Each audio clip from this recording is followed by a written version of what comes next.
wiggles out. Oh, man. It's already getting warm in here. Jeez. Okay. All right. 10, 9er. How now, brown cow? 8. The Human Torch 7. was denied a bank loan. 6. 5. The arsonist 4. had oddly shaped feet. Tree. Toop. Wump. Hello, everybody. Welcome to Marty's favorite movie ever made. Is it cold in here, or is it just me? That's right. We're talking about Batman and Robin with George Clooney and Arnold Schwarzenegger as Mr. Freeze. No, just kidding. We're talking about, what is it? What is it, Marty? What are we talking about? Demolition Man. Demolition Man. A movie that's just all about going nuts. All about demolition and men. And Sandra Bullock. Yeah. I've seen this movie before, but only parts of it. I don't think I watched it all the way through. I think you were watching it in the living room once and I came out partly through there. I don't have a nostalgic connection to this movie, so I feel like our opinions on this movie are going to be drastically different. This movie is highly nostalgic for me. I watched it many, many times as a child, which I probably shouldn't have, but, you know, I'm glad my dad let me watch it because it's one of my favorites for sure. Yeah, I'm going to throw it out there. Definitely not recommended for children. Unless you find like the TV edited version, then I feel like it'd be fine. It wasn't. It was VHS. Well, I know yours wasn't the TV version. I'm just saying for these fine people listening, if they were going to let their kid watch it, I would watch the TV edited version. But Demolition Man, while it may not be nostalgic for me and extremely nostalgic for Marty, I would still say it's not a bad movie. It's not a bad movie at all. Especially for a 90s action movie. I think it's a fantastic movie. The story, not super original, not super, I don't know, deep thought in it. I feel like it was kind of original. I can't think of another movie where a criminal got frozen for 40 years and a cop got frozen for 40 years and then they were in the future and had to fight each other. No, well, yeah, that's not exactly what I mean. I just mean the futuristic concept and the like futuristic society and all. Oh, yeah. Where everything's like, oh, physical contact is gross and we eat pills for nutrition and blah, blah, blah, blah, blah. Yeah. Yeah, that was all kind of cheesy. If it's bad for you, it's illegal. Which, I mean, come on. This is exactly what happens when libertarians don't fight at all. I'm just saying. Well, then they just moved to the sewers. Yeah. Yeah. Or old New York. It's kind of Futurama-y. Yeah. But it was only 40 years from now. Well, you just reminded me of another movie that this is kind of similar to, Escape from New York, or Escape from L.A. I haven't seen those. Good movies. Yeah, it's been on my watch list. I just haven't got to it. But Escape from L.A., the setting of that is kind of pretty similar to the opening of this movie. So this movie opens up in Los Angeles in 1996, and it's just chaos. Buildings are on fire. There's police everywhere, and they're fighting these outlaw criminal societies, and like there's just no order, no law. It's chaos, pure chaos. Yeah, and I'll remind the people out there that the opening took place in 1996. The movie came out in 1993. So they thought within 3 years that Los Angeles would be a war zone and that airplanes wouldn't be able to fly in there anymore. Yeah. And they made it seem like that was kind of ongoing for a while because they were nostalgic about, remember when they let commercial airliners land in the city? I feel like Predator 2 had the same like idea of what Los Angeles was like. I mean, it seemed like it was heading that way back then, I guess. Yeah. Thanks, LAPD. Jeez. And who could play a better LAPD cop than Sylvester Stallone? I can't think of anyone. Yeah, like when we're talking about the opening, the first thing that I remember having a comment about was when he jumped out of the helicopter. That was not like an elastic rope or anything. That would have just snapped his back. Yeah, so the physics, the fight scenes, the action, it's all pretty like over the top and kind of cheesy, and sometimes the physics just don't make sense. But it's the 90s, it's action, who cares? It's fun to watch. But you're right. They flew in on a Chinook, and instead of like rappelling down a rope, he attaches it like a bungee cord, jumps out, and this thing has no elasticity. And he's like, I'm good. Yeah, I'm just gonna pow, pow, pow, pow, pow, pow, pow, pow. And then he goes in and he finds, the bad guy for the movie, Mr. Phoenix or whatever. Simon Phoenix. Yeah, Simon Says. Played by Wesley Snipes. The Wesley Snipes. Yeah. Before Blade. Yes. Before Blade, he was Simon Phoenix. But this was after his stint in the soap opera game where he played Marty. Yep. All My Children, he played a character named Marty. Yeah. So respect to you, Wesley. Yeah, it was a good start. It's a good start. But as soon as like they get to the point where like the building blew up and they're outside and the cops are arresting Wesley Snipes and they're like, well, how did you know that there weren't any people in there? I did a thermal scan. Once again, this is only 3 years after, so they thought there was going to be some way of like scanning a building to detect body heat signatures for an accurate count of people. And as soon as he said, I didn't see anybody, and then they, like, as soon as he said that, so before the guy came running out saying, there's bodies everywhere, I was like, okay, so Phoenix killed everybody, right? And then he's going to frame him. Mm-hmm. I knew that immediately. Yeah. And I feel like if I knew that immediately, he should have known that. Any lawyer worth their salt would have been able to get him out of the charges brought against him almost immediately. I mean, it's pretty obvious it was a setup. They didn't like his style of law enforcement, so they just wanted to put him away, you know? Yeah, I mean, I could see like them sticking some charges for like the building blowing up maybe. And even then, like he wasn't directly responsible for that. What I thought was kind of crazy is, so they sentence him, right? And they sentence Simon Phoenix and the cryo freeze, right? They put them on ice for however many years. They said that he wasn't eligible for parole until like 2056 or 2046. It was 40 like years after that, so it would have been 2036. Okay, but when we see Simon Phoenix up for his parole hearing, this isn't his first parole hearing by the interaction that you see with the warden. Why was he eligible for parole before the cop? Better lawyer.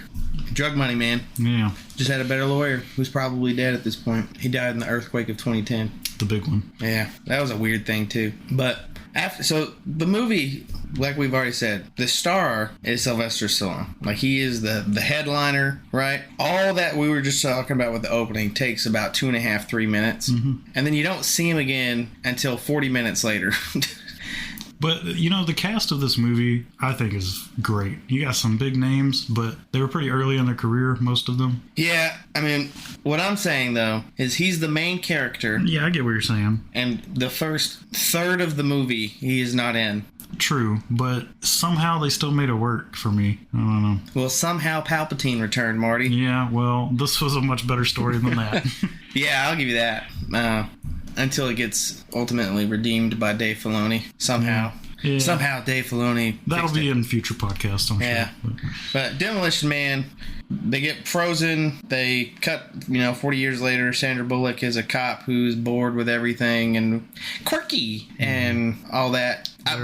Their society is what's the word for it?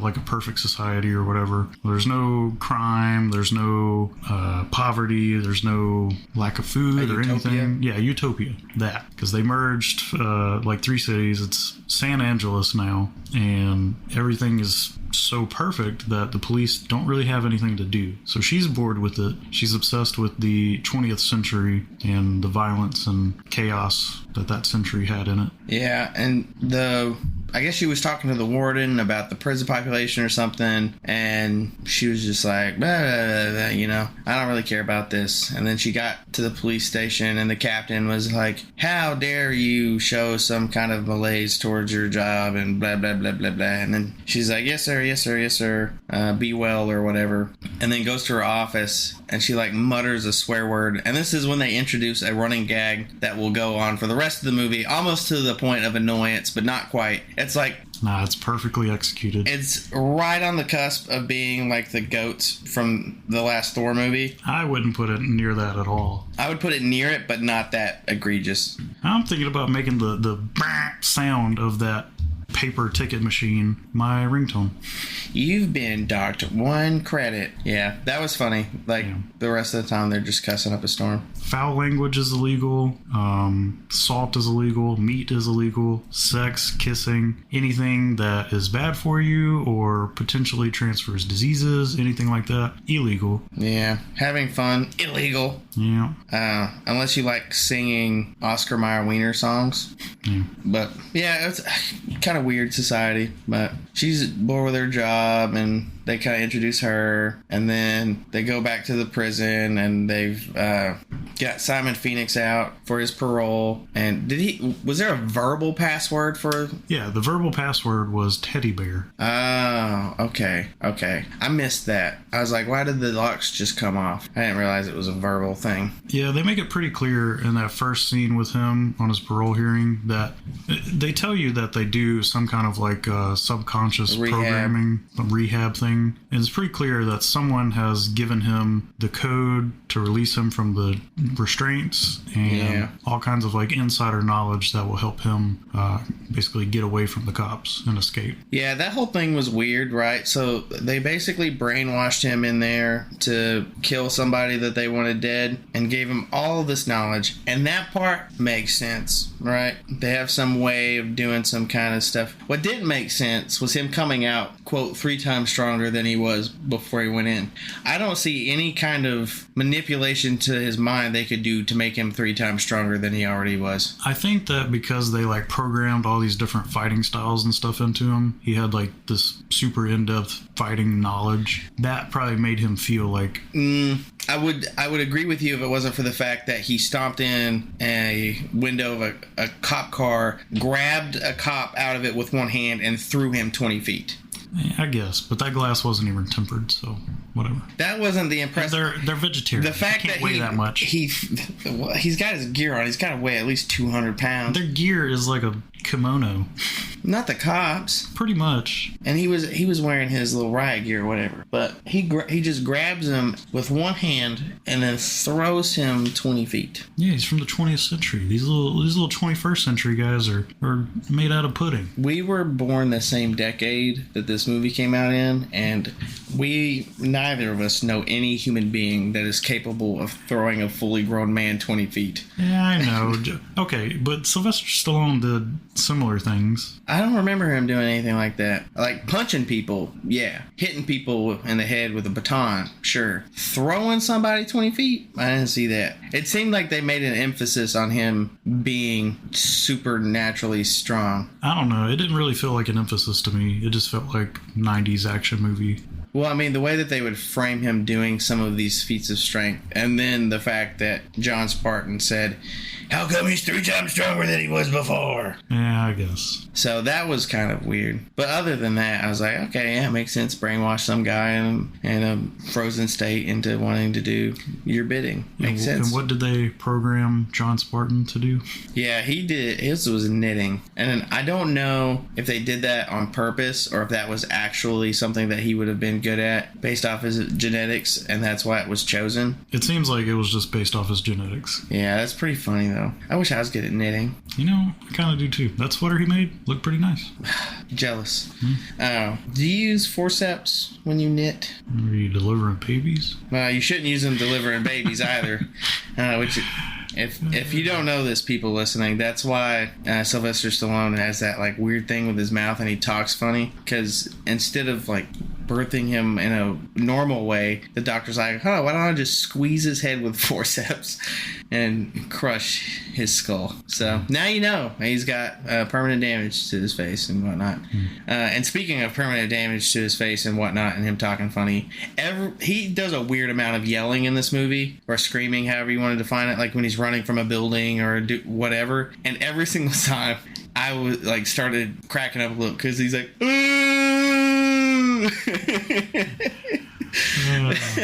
yeah. He does not have like a intimidating, yell, like a war cry. Neither does Arnold Schwarzenegger, to be fair, to Sylvester. There's definitely people out there with better ones. I would say any Native American would sound scarier. Most like Vikings most likely would have sound scarier. The people that do like the high pitched ones in desert countries also more intimidating. But yeah. I think it worked out perfectly for like the cheesy over the top 90s shtick, Well, I don't know about that. I just think it was funny.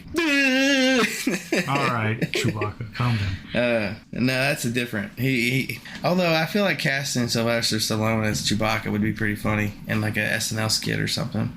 Like 20 years ago, 30 years ago. Now it'd probably just be sad. It would be sad. Yeah, I like Sylvester Stallone. Not because he's a good person or anything, because I don't know anything about him on like a personal level. I just like his movies, his old movies, not his recent movies. Yeah. But Demolition Man, I would say, is definitely higher than most of his recent stuff on my like scale, but most definitely lower than his old stuff. You know, what would you put above this for him? Rocky anything. Okay, Rocky, probably Rambo. Rambo 1 and 2. And 3. I'll throw 3 in there. And then what? That's it. Yeah, that's it. Yeah, those are, Marty, those are fantastic movies. I know, but he's done a lot more movies that are not as good as this one. During that time frame? I can't think. This is better than Judge Dredd. Judge Dredd came out after this, though. I'm talking about... That's the time frame, though. I'm saying older than this. Okay. The stuff older than this. I thought you were just talking about him overall, movies he's been in. I like Judge Dredd quite a bit. I think the Carl Urban one is significantly better, though. Yeah.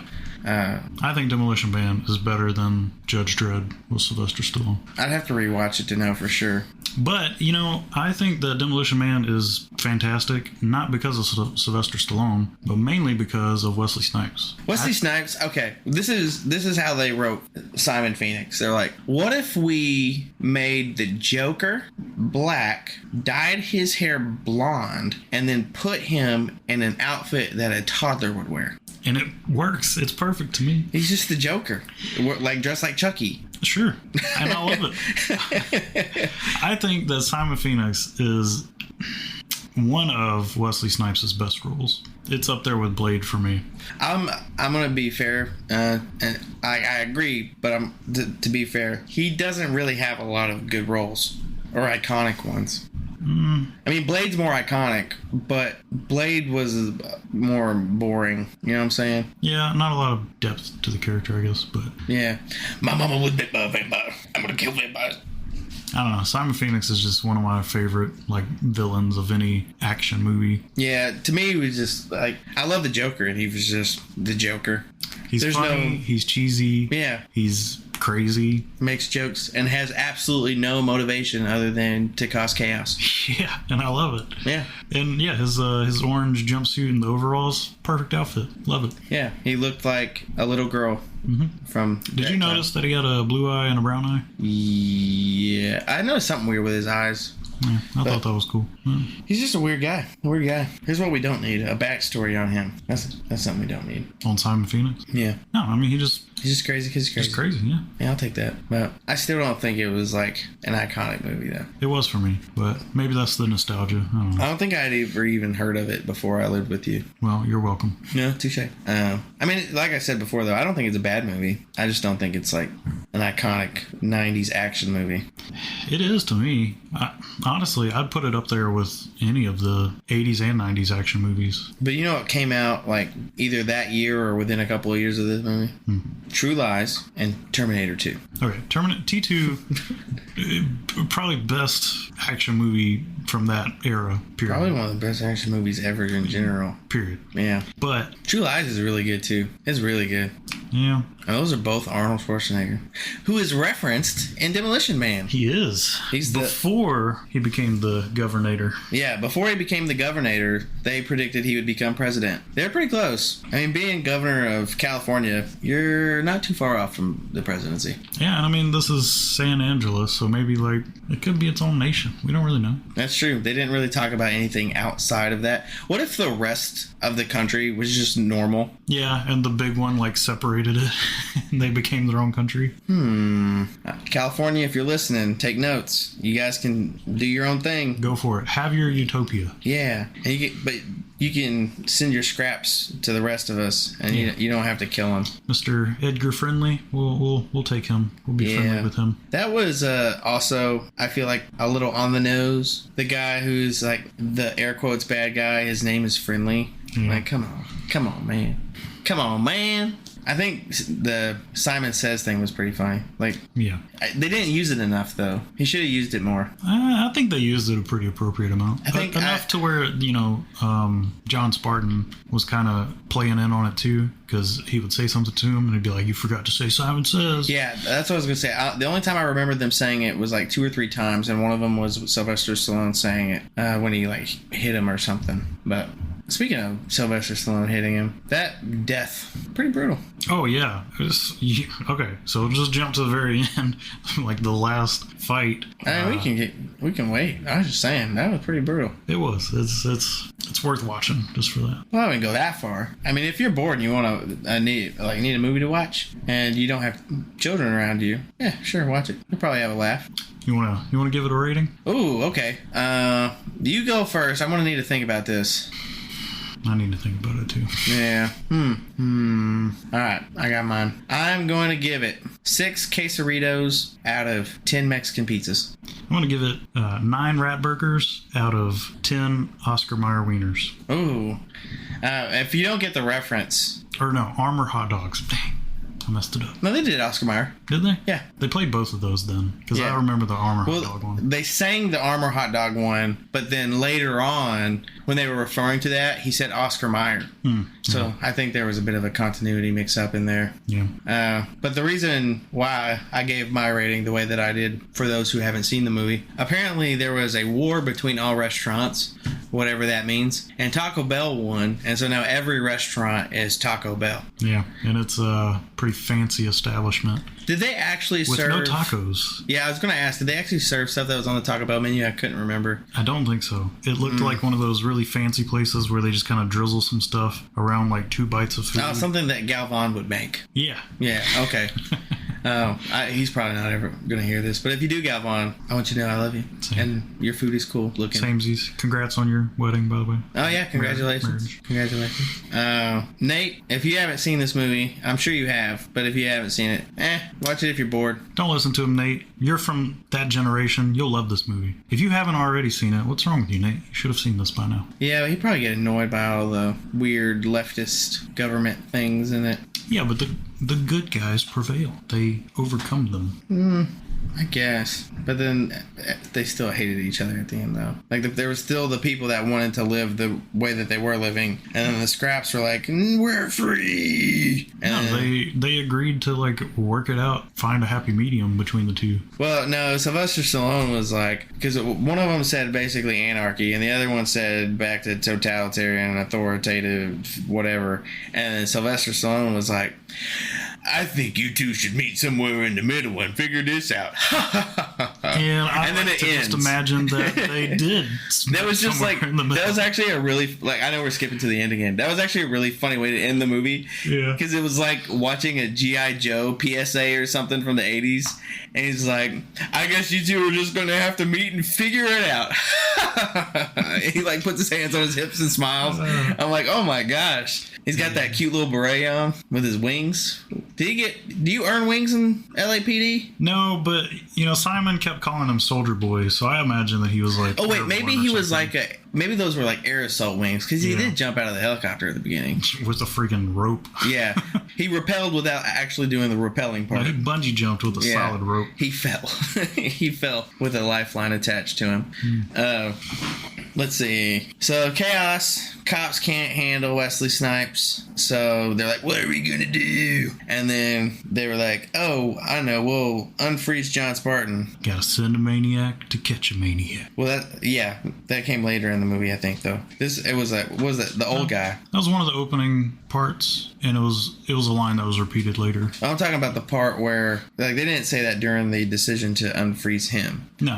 Yeah. Like, you got an old-time criminal, you need an old-time cop kind of thing. Yeah. Right. But that was the pilot from the beginning, right? Yep. Man, goes from a pilot to a desk sergeant. Okay, that makes sense. Well, he explained something about, like, they grounded him for something. I can't remember. Got old. Yeah, maybe that was it. Yeah. Because it's been, like, 40 years. Well, I guess they didn't need to retire him because he's not really doing anything, because none of the cops are really doing anything. True. I thought it was funny. So Rob Schneider is one of the, like, desk officers. Yeah. And he says when they see the cops trying to apprehend Simon Phoenix, and he beats the crap out of, like, 5 of them, he's like, we're police officers. We're not trained to handle this kind of thing. Yeah.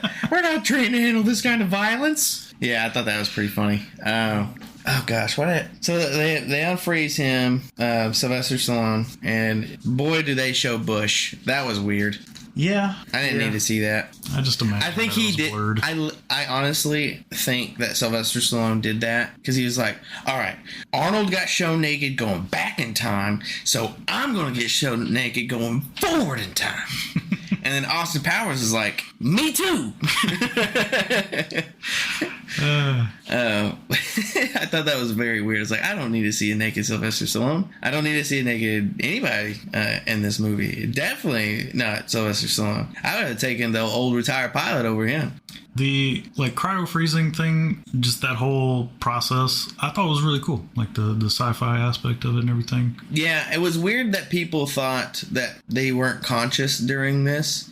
Yeah. If they weren't conscious, then what would be the point? How would it be a punishment? You're just teleporting. You're literally just kicking the... Okay, sorry, not literally. You're figuratively kicking the can down the road. Yeah. They knew they were conscious. Yeah, they just 100%. They just lied. Lied to us. The government lied to us. Yeah, but... Like they always... They wouldn't need to because it's like they're still a bit punished, right? So they're still going to have to contemplate everything they did wrong. Yeah, but that would... But then when they get re-released, they're not going to be old. You know what I'm saying? Yeah, but that would probably be considered like cruel and unusual punishment. It never would have passed if people knew that they were conscious during the whole time. I personally don't feel it's any more cruel or unusual than solitary confinement. I think it is. I don't know. Because you're in a dream state, right? So if you can figure out how to lucid dream, you're going to have a good time. If you think the government's not like torturing you in your dreams while you're in there for 40 years, you're dead wrong. Okay, but we're not saying that. I'm just saying cryogenically freezing somebody is not a real punishment unless their brain is working. Right, I agree. Now, if you start torturing them, that's when it becomes cruel and unusual. If you're not torturing them and they're just conscious and contemplating life for 40 years, I don't think that's cruel and unusual. I think it is because you don't get to visit your family or anything. Your family's dead and you're still in your 20s when you come out. Yeah, but think of it like this, right? Let's say you get locked up for 40 years as it is right now. And sure, you may see your family once a month, maybe 2 or 3 times a year, something like that. Nothing crazy depending on your family. And you're around other criminals who will beat you, rape you, steal your food, and whatnot, right? And then when you are finally free, you're too old to do anything. As opposed to this, where you're just frozen. You have that time to think about stuff. They do that rehab program to help you learn new skills. And then when you get released, you're not old. I almost feel like the people that are cryogenically frozen are being rewarded, and the people that are not cryogenically frozen are being punished. I guess it just depends on if you want to be in the future or not. Not only do you get to live to the future, but your brain is programmed to master all these skills that you're genetically inclined for. Well, I think that it's not as extensive for most people. I think it seemed like it was extensive just because of how much they did with Wesley Snipes. But, like, they didn't do anything crazy with Sylvester Stallone. They just taught him how to knit. Well, apparently that's what he was genetically inclined to do. Yeah. And we didn't really get time to see if he had, developed any other skills. But he would have known, though. Not necessarily. I mean, he had an objective. He was focused on that. He only had time to knit because he was there with a freaking ball of yarn. I'm saying, like, Wesley Snipes knew everything that he was capable of as soon as he was unfrozen. No, he didn't. Yeah, because he was discovering things as he was doing them. He said teddy bear. He knew that was a thing. And they were like, but he didn't how did you know that? He's like, I don't know. He didn't know that he knew it until it was time for him to say it. But then he didn't know that it was... He ran out to a car and started driving it. Yeah, because he was programmed to be, like, super good with technology and things like that. He wouldn't have, like, tried driving it if he didn't think he was capable of driving it. And then he walked up to the computer and did all the stuff with the computer, which he wouldn't have done if he didn't know he was capable of doing that thing. He probably also wouldn't have gotten a fist fight with 20 people if he didn't know he was capable of doing it. I think he still would have gotten a fist fight. But his was a little different because the actual bad guy, the doctor dude, Cocteau, was like talking to him. So he could see this guy's face in his head. He could hear his voice. And it was like almost like brainwashing. Yeah. I don't think the other prisoners were getting that treatment. No, they weren't. But he was just telling them, like, the things that he was saying was just kill. Murder, death, kill, murder, death, kill, murder, death, kill, murder, death, kill. Yeah. Kill friendly. Murder, death, kill friendly. Right? It wasn't... Don't you have a job to do? It wasn't, hey, you're going to be... have someone to kill. Yeah, exactly. He's not saying, hey, when you get out of here, you're going to be really good with computers and cars, man. You're going to love it. All right. Whatever. I get your point. But, yeah, I mean, I thought it's a neat system. And the other thing, too, is in current prisons, they also have programs for you to learn trades and skills and whatnot. But you have to put effort in to learn those things. If because it was just you don't know programmed into your brain, how nice would that be? Yeah, because as it is now, you don't know what you'd be good at. Right. Yeah. I feel like it's a decent, like, rehab program. Yeah. The more I think about it, the more I think, it's a pretty cool thing. I think we should do it. I think it should be optional. Choose either cryo freeze for 40 years or 40 years in solitary confinement. Well, maybe not solitary, just in a regular prison. Yeah. So if somebody does have a family and whatnot. I feel like those would be similar choices, though, because cryogenically frozen, you're essentially in isolation for 40 years. Yeah. I'm just saying, like, somebody has a choice of being in the frozen prison or the regular prison. So if there's people who do have connections and don't want to, disappear for however many years. Hey, Elon Musk, we need you to get in on this because imagine how much money we would save. You wouldn't have to pay for food, water, clothing. Yeah, but the electricity bill would be pretty high. You got to power a lot of freezers. Yeah, I suppose. Or just one really big one. Yeah. I don't know. I think it's a good idea. Elon, I think you're the man to do it. We need to study frogs more. I think frogs can be cryogenically frozen and then resuscitated. I think most reptiles are. Frogs aren't reptiles, they're amphibians. Amphibians, yeah. I don't know. I heard that there was a frog that can do it. I don't know if it's all frogs. Probably not all frogs. I would imagine if you went to the rainforest and grabbed a red-eyed tree frog and put it in a freezer, it'd probably just die. Maybe. I'm not going to say if I know from experience or not, but if you leave a cat in a freezer long enough. Anyway, moving on. That was a reference to The Office with Dwight Schrute. I did not do that. So they get John Spartan out. He's learning about everything. He causes some chaos. I can't think of anything specific that happened. Well, there's a little bit of a comedy bit when he goes to the bathroom and he doesn't understand the seashells. Yeah, the seashells. Okay, all right. What? What? The three things.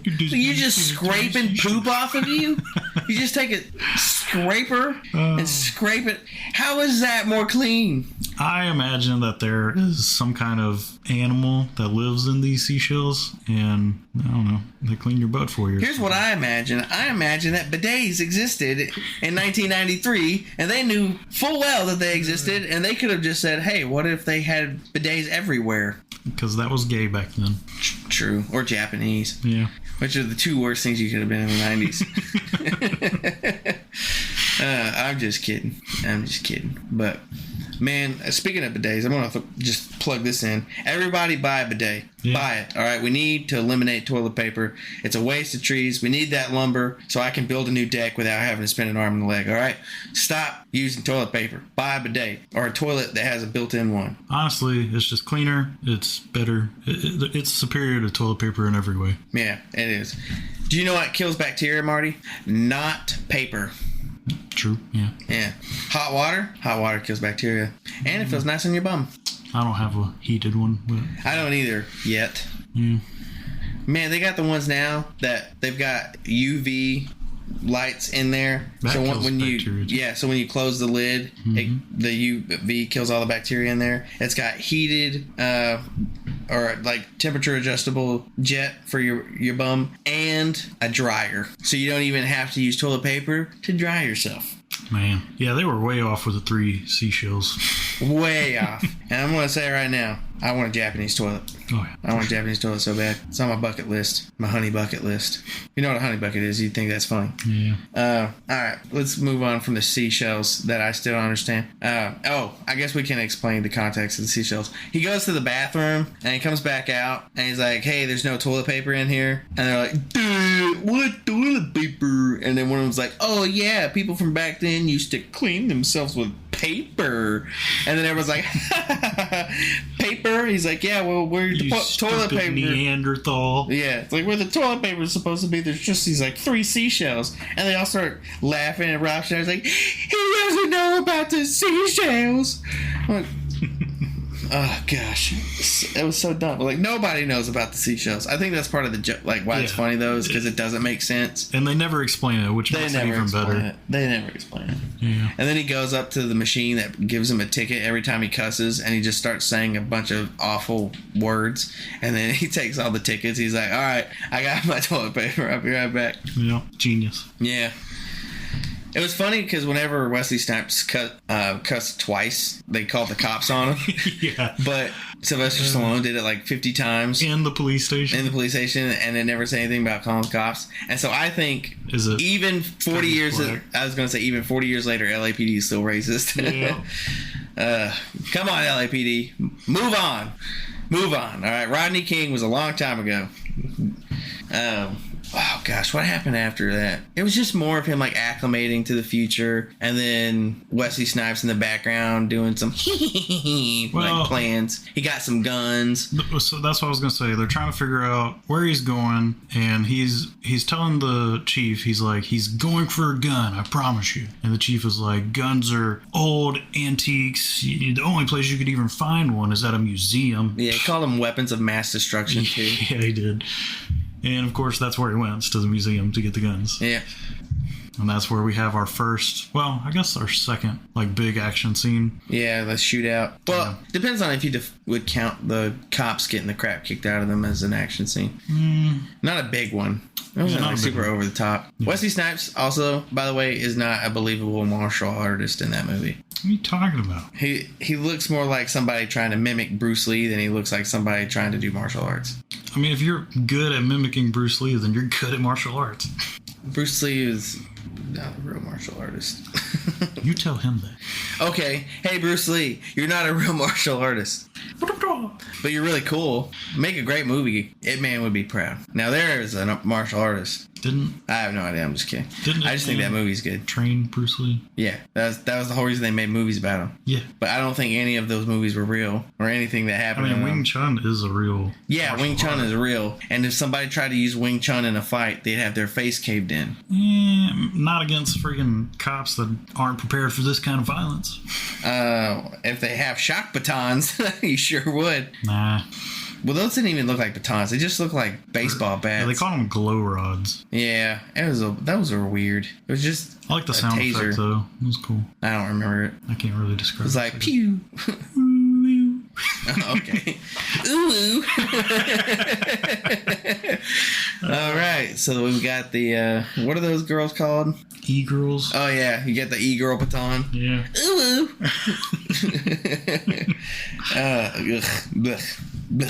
There's something that no movie about the future ever predicted. Ugh. TikTok and e-girls. Boy, were they wrong about society. They thought everything was going to get better. Okay, so they're at the museum. Big gunfight. Before that, no, he can't break through the glass, right? And one of these modern people walks up to him and says, "What's your boggle?" Oh, yeah. One of my favorite lines in the movie. I thought that was like a cameo or something. I think I'm way too used to modern movies where something like that would be a cameo. I don't think they did that back then. You might be right about his like 3-time strength thing, because he picks that dude up and also throws him through the glass. Yeah, and also they kept saying that it would be impossible for him to get through the armory. I'm like, at what point was there an actual obstacle for him to get to the guns? Because a lot of them were just out in the open. Yeah, the cannons with the powder and the cannonballs and everything. Yeah, they stored everything with ammo. Yeah, exactly. That was a really weird thing for them to do. But they did it. They had a decent gun selection in there. I kind of wish one of them would have grabbed that M1 Garand they showed. Yeah. That'd been neat. That would have stopped him. And an M1A1 too. Meh, I don't like those. Well, it was right next to the M1. That's why I remember it. Yeah, I saw it in there.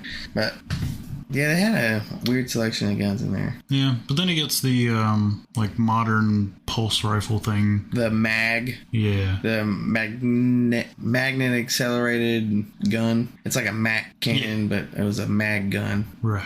Yeah, which I'm pretty sure was just a G11, right? Yeah. Yeah, which was a real gun that did not shoot magnetically accelerated bullets. It shot cartridgeless rounds. Yeah, what a weird gun. Really cool gun. Yeah. Anyway. Yeah. He gets hit with the TV a few times, and then he gets shocked with the glow rod when he's standing in some water. Yeah, so underneath the museum is like the remnants of old LA from before the earthquake. So this would have been... I gotta see. Oh, gosh. Oh God. Pause it. We're back. We had to take a brief intermission due to some bubble gut and hot snakes, but we're back now. So as I was saying, underneath the museum is like old LA, and it was like the one part that they were showing was just like a street, right? And so this is supposed to be LA in 2010. Here's a thing that I found weird about that. I think I only saw one car in there on this street, and it was like a 80s car. Yeah, I thought it was like a cab or like a Crown Vic or something. It looked like an Oldsmobile. Maybe, yeah. Which is also, I think, the only car they showed in the whole movie. I was just about to say, there are a lot of Oldsmobiles in this movie. I think it was probably sponsored by Oldsmobile. Yeah. It was kind of weird. They show an Oldsmobile dealership in 2036 or whatever. Yep. Yeah, but the one car that happens to be on this street in LA is one from like the 80s in 2010. It's not super unrealistic. Depends on what part of LA you're in.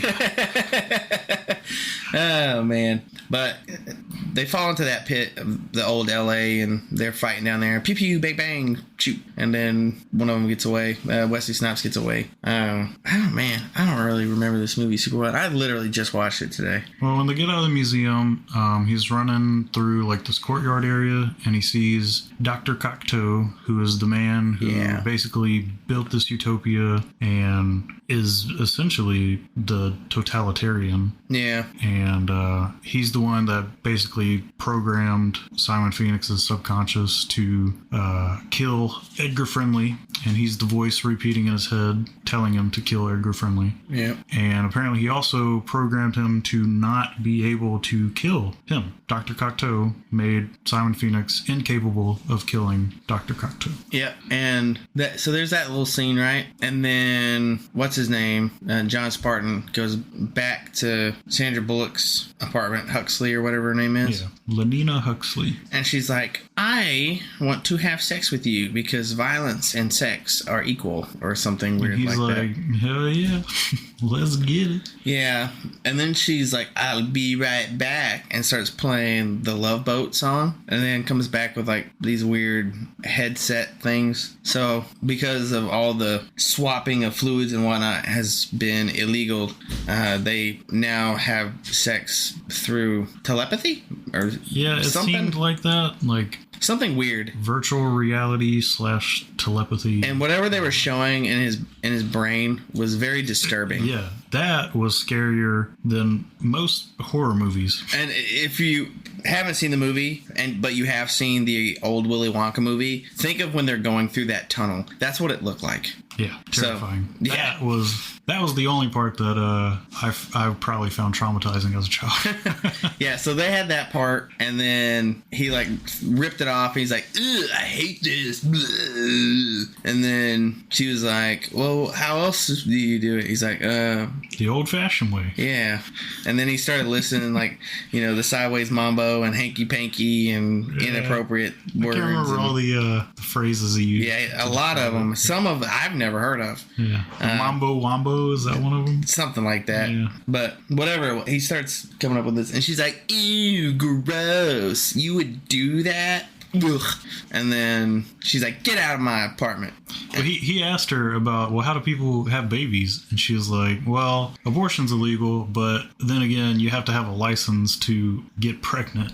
Yeah, and they do that in a lab. Yeah. So you can't even do it the old-fashioned way. Right. But she kicked him out of the apartment because he tried to kiss her for realsies. And he has an apartment down the hallway now, and he goes in there and gets settled in and turns on the TV. And for whatever reason, the thing playing on his TV... It wasn't a thing playing. It was basically a FaceTime call. And she was like, oh, sorry. I'm not talking about that. I'm not talking about that. Oh, After that. Okay. So the thing that he is channel flipping finds is a security feed of the mayor guy talking to... No, that's the disc that he got. Oh, where did he get a disc from? He requested it from Huxley, and she got it from, like, the police database. Oh, I must have missed that part. Yeah. Because I was watching this when I was at work. Yeah, no. It's a disc he requested. He told her, he was like, it's just one of those cop punches. And she's like, okay, sure. Oh, okay. I thought he was, like, flipping channels and, like, found security footage of, like, the president guy talking to the mass murderer. No. I was like, man, that's awful convenient. But before he plays that disc, he gets basically a FaceTime call from this naked woman who's like, oops, sorry, wrong number. Yeah. Well, I was curious who that was, so I looked it up. That was the Playmate of the Year in 1993. Jeff Goldblum? No. Oh. He would have been my Playmate of the Year. Yeah.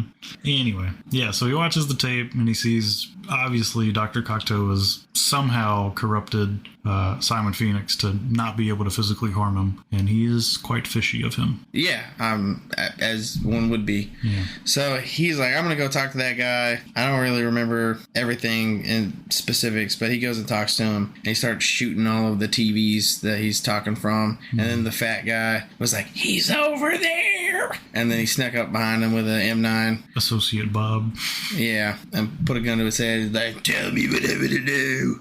And I don't know what information he got out of that. It didn't seem very productive. And he left. And that's when he was like, all right, we're going into the sewers. And we're going to go find him because that's where he is. And so they go into the sewers and they find all these people that are trying to live normal lives and speak Spanish. Yeah, and they're starving because you can't really grow food in the sewers. Right, yeah.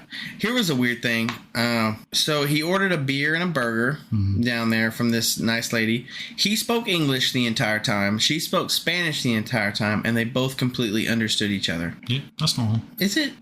It kind of is. It's pretty normal. I feel like most bilingual people will probably swap to the language. Well, it's not even that either one of them is bilingual. It's just he's ordering a beer and a burger, and she probably understands beer and burger. Yeah, and then he's asked what the meat was made out of, and she said rat in Spanish. Yeah. Which is a Pokemon. Rata? Yeah. Rattata? Yeah. But he eats the... I mean, I would have done the same thing as him. I would just eaten the burger anyway. Yeah, it was like, it's a pretty good burger. Yeah. Pretty good rat burger. Yeah. Like, meat's meat. As long as it's not human, I'm cool. Yeah. Or if it tastes gross. If I was starving, I'd eat human. But yeah, whatever. No. I still wouldn't do that. You could have me starving on the brink of death, and then I stumble upon, like, a Michelin star, Gordon Ramsay cannibal restaurant that just serves the most delicious people you will ever have, and I still would not eat it. I would. I would eat the sides, though, as long as they weren't cooked in people fat. They would be. Can I get a water? Just water. Yes, this is water squeezed from the kidneys of people. I'm like, dang. Does it still have kidney juice in it, or is it just what? No. That was kind of cool, like the underground section.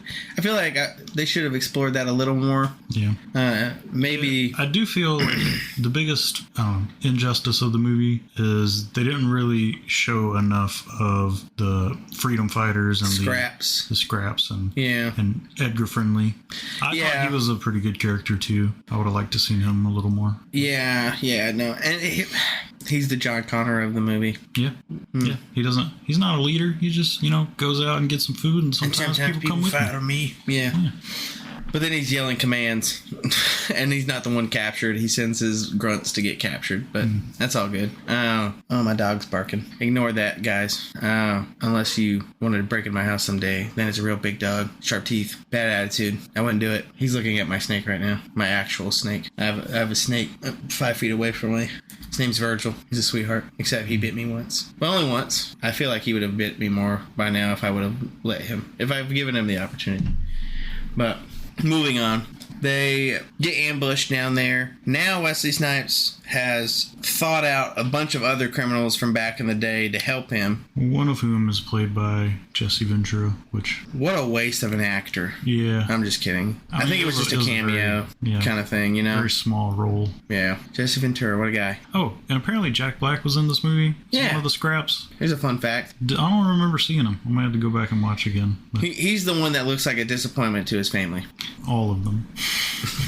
No, specifically in real life, like the actor that looks like he's a disappointment to his family. Yeah, I don't know. I don't know. Marty, you should do some research on Jack Black's family. I think we probably talked about this already. Yeah, we have. Yeah. If you don't know out there, podcast people, he is the least impressive person in his family. And that's saying something. Because I like Jack Black movies. Yeah, me too. Nacho Libre, King Kong. Come on. Fantastic movies. Star Wars Mandalorian. School of Rock. Oh, yeah. I guess that is a part of Kung Fu Panda. Yeah. I actually really like Kung Fu Panda. Me too. Pretty good cartoon. But they get ambushed. I think they killed Jesse Ventura during that. Probably. I don't remember how the fight was resolved.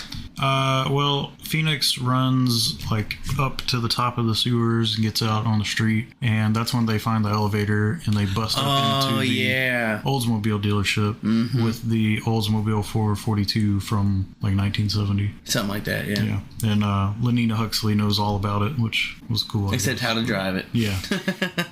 I just press on this little pedal. Yeah.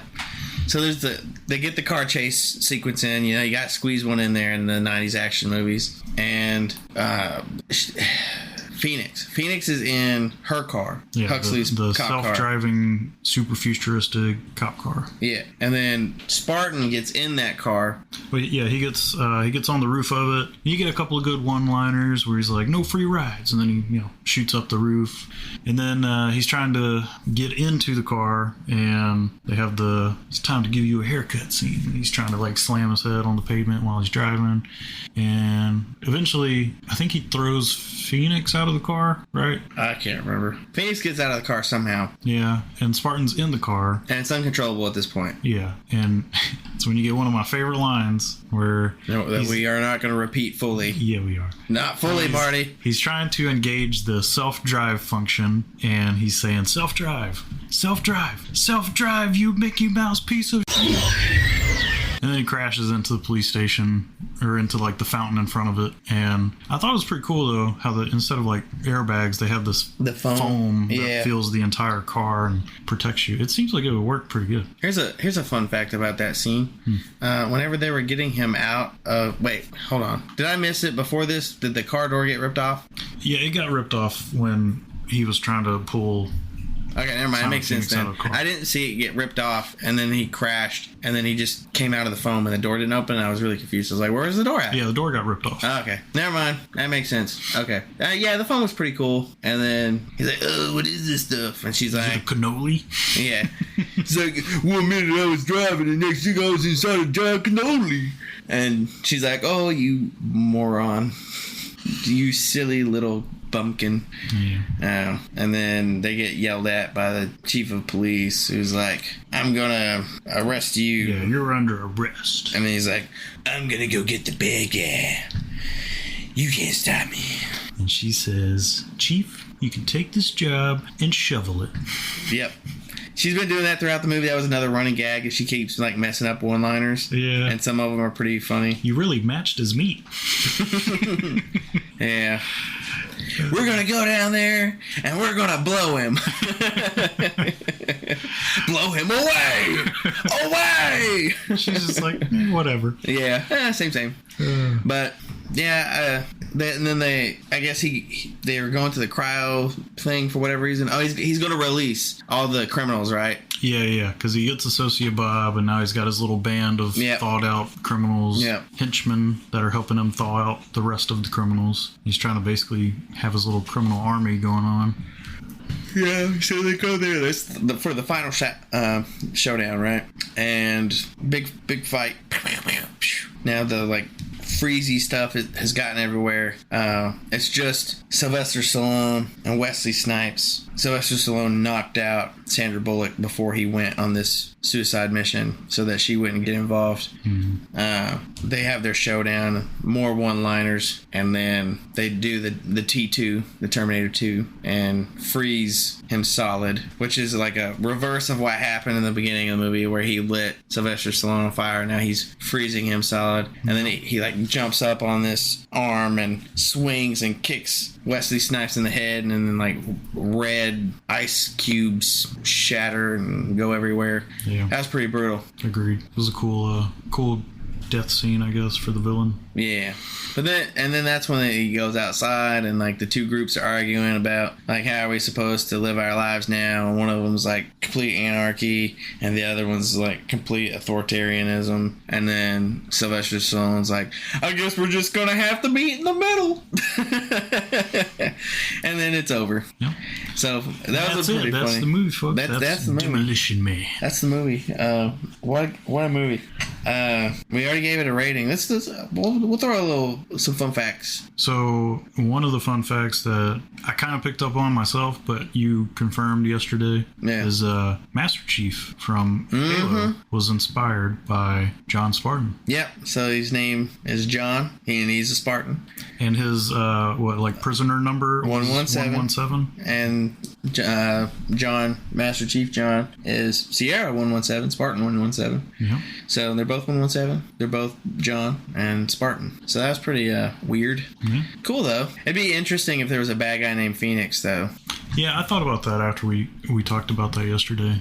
There's no one named Simon or Phoenix. Yeah, I didn't look into it. But yeah, Demolition Man inspired Master Chief for whatever reason. Yeah. I mean, they're kind of similar in the way that they act. That's true. I need a weapon. I need to get frozen so I can go in the future and fight. Yeah, they both kind of have that old school badass cop mentality. They're both accused of war crimes at one point. Yeah. This also, speaking of, like, when we're talking about Judge Dredd, I feel like a lot of this stuff is similar to Judge Dredd, where he's a cop and then gets framed and is no longer a cop and then has to save the day. So, yeah, there's a little bit of similarities in there. Man, now I want to kind of watch Judge Dredd, but I'd rather watch the new one. I watched it recently. Did we watch it together? No. I think I showed it to Sydney. I kind of want to watch Escape from LA after watching Demolition. Oh, yeah, I need to watch that. I can't remember which one comes first, New York or LA. They're both good. Oh, wait. Let's stay on topic here before we drag this out too much. Sorry, guys. You know how we are. If you are listening this much already, you know how we be. This is why you don't deliver babies with forceps. Yeah, exactly. You end up like us. Yeah, you get ADHD. So, another fun fact. Now, this one's going to be kind of crazy. All right. Did you know that this movie came out in 1993? Mm-hmm. You know what else came out in 1993, Marty? What? Jurassic Park. Oh, yeah. There we go. There's your connection. There it is. Oh, gosh. There's got to be a better one than that. Yeah, I'm sure there is. I'll have to look into it. There's a ton of good old actors, and I'm sure some of them have played in Jurassic Park. Now, Jack Black played Wasteland Scrap number 2. Mm-hmm. Jack Black is also famous for his role in King Kong 2005. Now, King Kong 2005 has a ride at Universal Studios, right? And right down the road in that little section of the park from the King Kong ride is the Jurassic Park ride. I was actually really afraid to get on the King Kong one because I don't like loud noises, and I wasn't sure what the ride actually was. And there was a bunch of like cautions when you go into it. It says like warning, not for people with heart conditions or something like that. And I was like, I can't do this, Sydney. I can't do it. And then we did it. I think most roller coasters are not for people. It wasn't a roller coaster. You're like on a bus with like TV screens on the side, and well, okay, it's not a roller coaster, but like, have you ever been on the Jaws ride? No, it doesn't exist. Oh, well, they used to. I know. I didn't get to do it. It was terrifying. The one where it comes out of the water? There's real flames. Yeah. That's probably why they got rid of it, because the flames were hot as shit. Well, they still do the real flames on some of the rides. Yeah. You were very close to them on the little boat that you were going through the water on. Dude, I swear my eyebrows singed when we did the Spider-Man ride. Yeah. And it's that Spider-Man ride is the exact same Spider-Man ride it was when I went in 2000. Yeah. They have not changed it. The Jaws one, I'm still freaking traumatized from that one. I've been on a ton of rides. I really wanted to do roller the coasters. Jaws one. It was the scariest. I really wanted to do that one, but they got rid of it. There were explosions. There were giant sharks popping out of the water. There was flames burning your arm hair. It was crazy. That sounds awesome. Yeah. I love Jaws. Jaws is really good. We need to do Jaws. Man, we gotta see. We have guys. You don't know this, but we have a really hard time coming up with ideas for like what to watch and review. That's the problem. There's a ton of things. There's so many good things that we want to do, but as we already said, we can't focus. We are ADHD. We need you to tell us what to do. Yeah, exactly. We need help. We need to narrow it down. Comment if you're on YouTube. Comment if you're on the other ones. Go to YouTube and comment. Just so if you have something for us to talk about. I think we're gonna go ahead and wrap this up at this point. I do want to give a shout out to someone that I just discovered as a fan of ours. We'll just call him Brandon. Brandon, thank you for being a fan. Yeah. We love you. We cherish you. You just stole my thunder. I was going to also give a shout out to Brandon. Yeah. So 2 shout outs to Brandon. The guy who, here's a fun little story. I absolutely wrecked my thumb one time when I was in the Air Force, and I was bleeding a lot, and I'm hemophobic. And the person who was with me when I did it was Brandon. And then he sent me away to go to the doctor's office. And then I passed out from the blood, not from the blood loss, but just from the fact that I was bleeding. And then Marty came and picked me up and took me the rest of the way to the hospital. So there we go. There's a fun little connection. Yeah. We're all 3 connected. Yeah. He's a good dude. He is. I've always looked up to him, admired him. I think he's a good person. Yeah, he's a sweetheart. Yeah. I don't know if he's going to hear this or not. So that's why I feel comfortable calling him a sweetheart. I think he will. He says he listens. I think he's a genuine person. And, he is. Yeah, I hope he appreciates this episode. If not, let us know. His family's really sweet too. Just like their whole dynamic, they're just so cute. Yeah, yeah. It's like they call that like the American dream kind of thing. Yeah, yeah. All right, that's enough rambling. Like, subscribe, comment, follow. Check out our social media. I'm not super active on the Twitter, I guess. We have a Discord, but nobody's in it yet because it's kind of like connected to something else. But we'll figure all this stuff out. Just comment. And if you haven't seen Demolition Man already, give it a watch. Yeah. If you're bored and don't have anything to do, need a laugh, watch Demolition Man. If you're really addicted to the 90s, watch Demolition Man. Or if you want a glimpse into my childhood, watch Demolition Man. If you want a glimpse into my childhood, watch something sad. I'm just kidding. I'm kidding. I'm not going to go into a joke about what movie to compare my childhood to. Schindler's List. I'm not Jewish. It's sad. It is sad, but not. It wasn't that sad. I was more of like a what's eating Gilbert Grape kind of sad, where I'm Leo. You were Forrest Gump before he became cool. I feel like he was always cool. I mean, he struggled as a child. Before he broke the braces off, you were Forrest Gump with the braces on. Here we go, rambling again. Okay. We'll do a video. Maybe we should just do a rambling one day. Yeah, we should. We should also do a Forrest Gump review. Oh, yeah. Because there's one scene in particular I want to talk about. All right, guys, we got to get out of here. All right. I love you all. Thank you for all you do and for watching and listening and whatnot. We really appreciate you guys. Goodbye. Are you going to say goodbye? Toodles.